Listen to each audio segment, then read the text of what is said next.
some interesting things happening in Union County and buyers in general.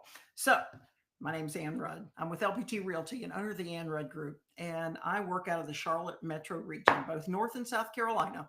And there is enough going on in our market and around our two states that a daily show I think is really interesting just to track what's going on in the market, what's happening in areas around the Charlotte metro region.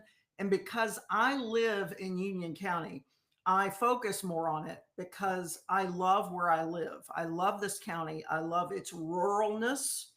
I love the fact that you can live in very high end homes here, but you don't have to. So I hope that you'll enjoy this show today because the first thing that I want to talk about, okay, is about some age of buyers. So I'm going to show you. Y'all know I don't do great sometimes with these charts, but I want you to see this because I think it's really important to take a look at what's happening to the median age of home buyers. Okay. Now, this is a chart that looks at simply age, and these are the years, although I think I might have cut this off at the bottom. But let's talk about this for a minute. And I kind of wrote out a couple things here because I think it's really important to take a look at the age of home buyers because it tells us a lot about the market and what's happening, what has happened in the market, and what we can look forward to in the future. So here's the problem. Okay. Right here are repeat home buyers. Where's my mouse? Right here. Repeat home buyers. This is all home buyers, and these are first time home buyers. Okay. And I'm going to give you some information based on this. Okay. So here's the thing, when younger buyers can't afford to buy, fewer starter homes get sold, fewer people move up, and the whole market slows down. Okay. And what sort of started this all was what happened during COVID when prices took an absolute jump. Okay. Homes increased 40, 50, some percent. And I'll show you another chart so you know exactly what I'm talking about in a minute.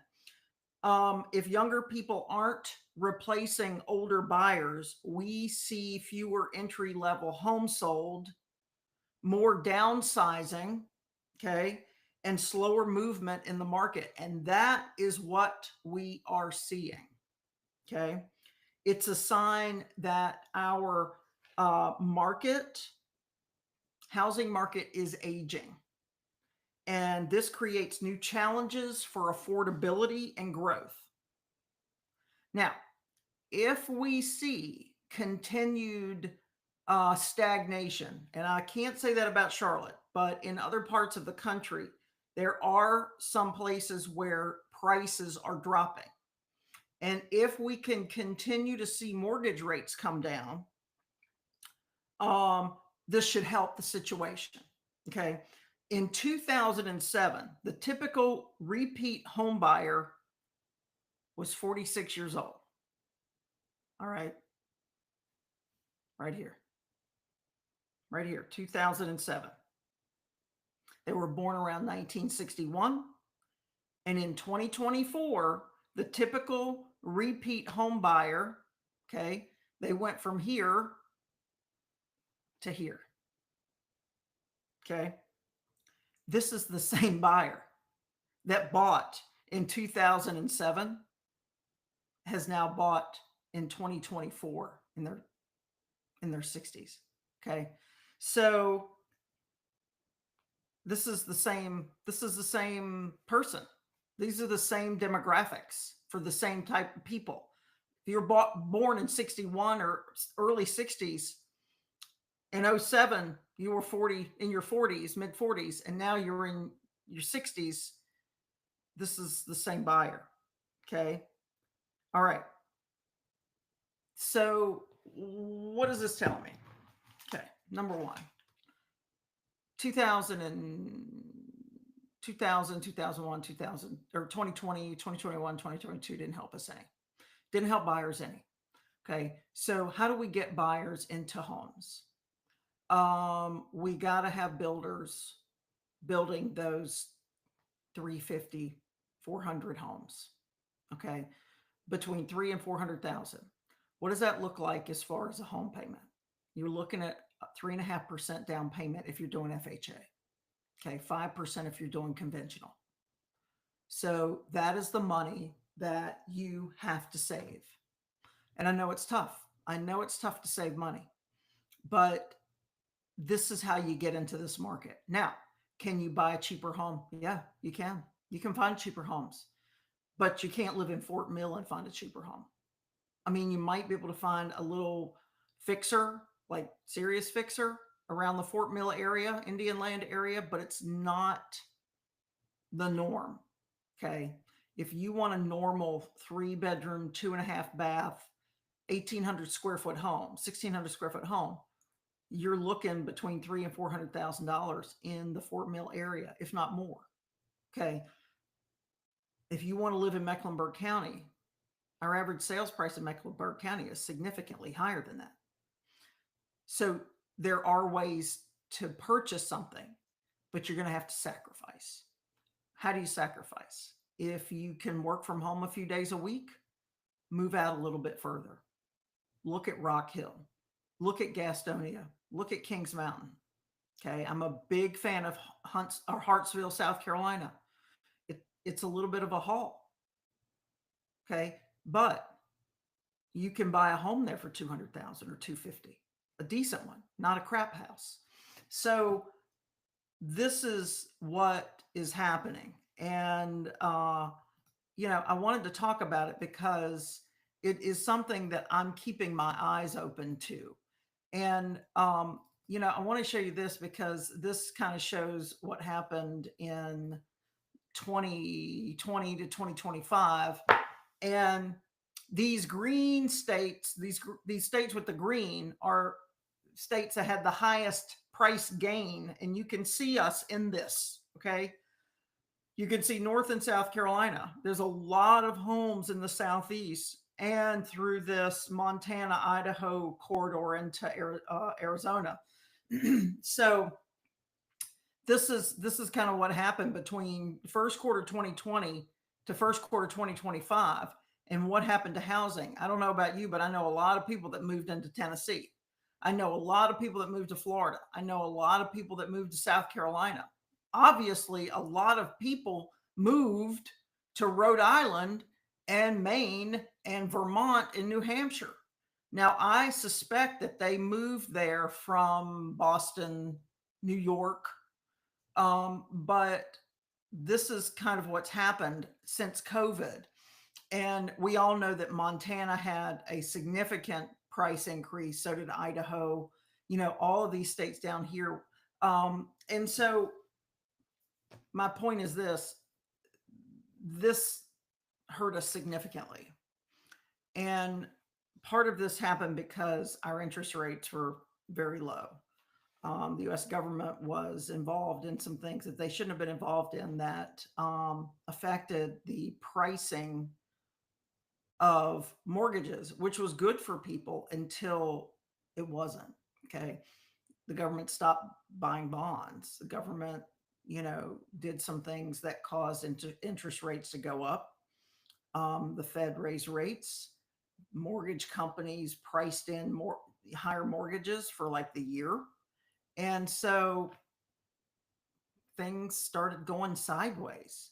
And I've always said, like, when the government gets involved in our housing and mortgages, we have problems.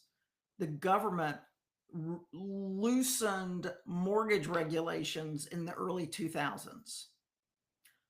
I think they found a dog that got a home loan. If you had a social security number and you could frost glass, like you had a pulse, you could get a mortgage. And it caused a lot of problems. It crashed our economy.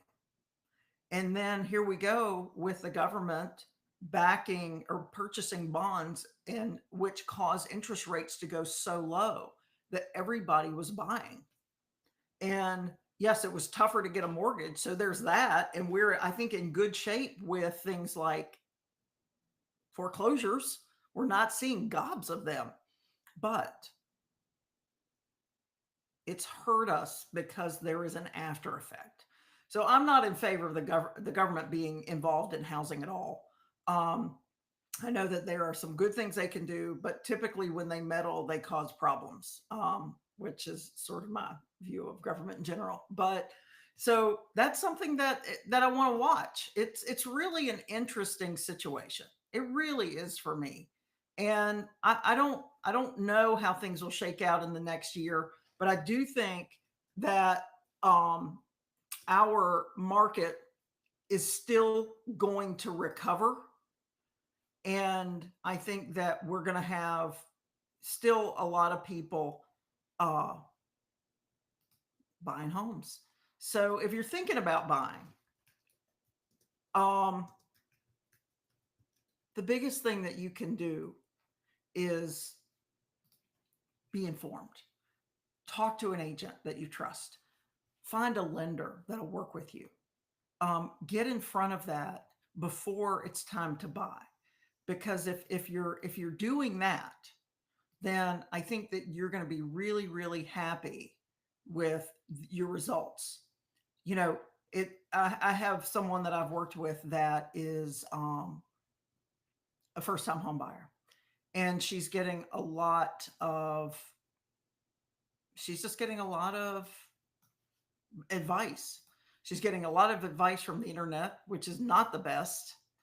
And she's just not helpful. Some of her advice is not helpful. And she's all over the map. And what she's done is decided to put off purchasing another year. And it's going to cost her. It's going to cost her. One of these days, we're going to look at the cost of, like net worth of people that rent and net worth of people that purchase. It's significant. It's a big deal. And we're going to talk about that. But here, I want to show you this because I think this is really, really interesting. And I'm not sure how this is going to work out. So I'm going to move this over. So I don't know if you know this, but I used to live in Marshville. Okay. And this is my Facebook feed, but this is on a closed Facebook page called What's Up Marshville, North Carolina. And I lived in Marshville, had a farm, and someone offered me a significant amount of money for my property, and I sold it, which was fine because I needed to kind of not work so darn much on a farm, and in my real estate business needed to work more. So, but Marshville's a very small town.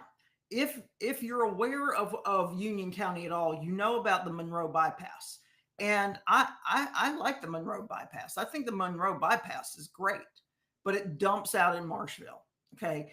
And it allows you to bypass all of the stop and go lights in Monroe. Okay. And all the craziness there. And you can get around it very quickly, but it does dump off in Marshville. And when I lived in Marshville, I could get to Matthews in like 30 minutes. Okay. On Sunday mornings, because I go to church in South Charlotte, I could get to my church in South Charlotte in 35 minutes because there was no traffic. So it makes things a lot closer. The bypass does. But here is a development. Okay. And I'm going to try to make this larger. I don't know if I can, but this is a development that's being proposed in Marshville. Now, I don't know if you know how big Marshville is, but it's not quite a one-stop light town, but it's not that many stoplights. And this is a development that is proposed. This is an area behind the Food Lion on 74. And it is a neighborhood of 1,195 single family homes, 460 townhomes, and 450 acres. Okay. And I'm going to click on this link and see if I can show this to you. But basically, there is a town council meeting. It was last night. And I'll have to kind of see what happened with that. This is not well received with people in Marshville, but Marshville's got a lot of land. What Marshville doesn't have, and what we are finding out with so many towns around our metro region, is they don't have the capacity. Okay. We don't have school capacity. We found that out in Union County. Water capacity, sewer capacity. So as we move forward in our conversation about affordability and affordable housing and living further out so that you can afford to live in a place, what what happens when we have a development proposal without the sewer capabilities, without the water capabilities that is proposed? How does a municipality work through that? And then, can these smaller towns absorb more people so that we can have lower priced homes? And I'm not talking about low price homes, I'm just talking about more affordability, because I imagine these are not going to be $800,000 homes. But, there is a lot of opposition to it. But if this town, if Marshville can get it right and can figure out their water issues and can figure out how to increase and maximize sewer capacity, this could actually be a really, really good thing for the town of Marshville. Marshville is small. It's never seen tons of growth until the last few years. And now all of a sudden it is kind of in the crosshairs of a lot of developers because there is a lot of available land. So as we move forward the next year or two, I will be interested to see what happens with this. Okay, there have been some people that have made some capital improvements to buildings in the town. There are some businesses that I really, really like in the town. If you are in Marshville and need a place to eat, go to Miss Allie's. It's on the main street. And I just hope, I'm sorry, my internet blipped. I just hope that you are able, to kind of watch this and let's see what happens, because I love Marshville. It's a great little town. Go to Miss Allie's Cafe for lunch.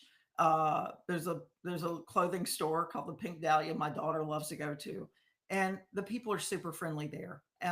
But development's been an issue.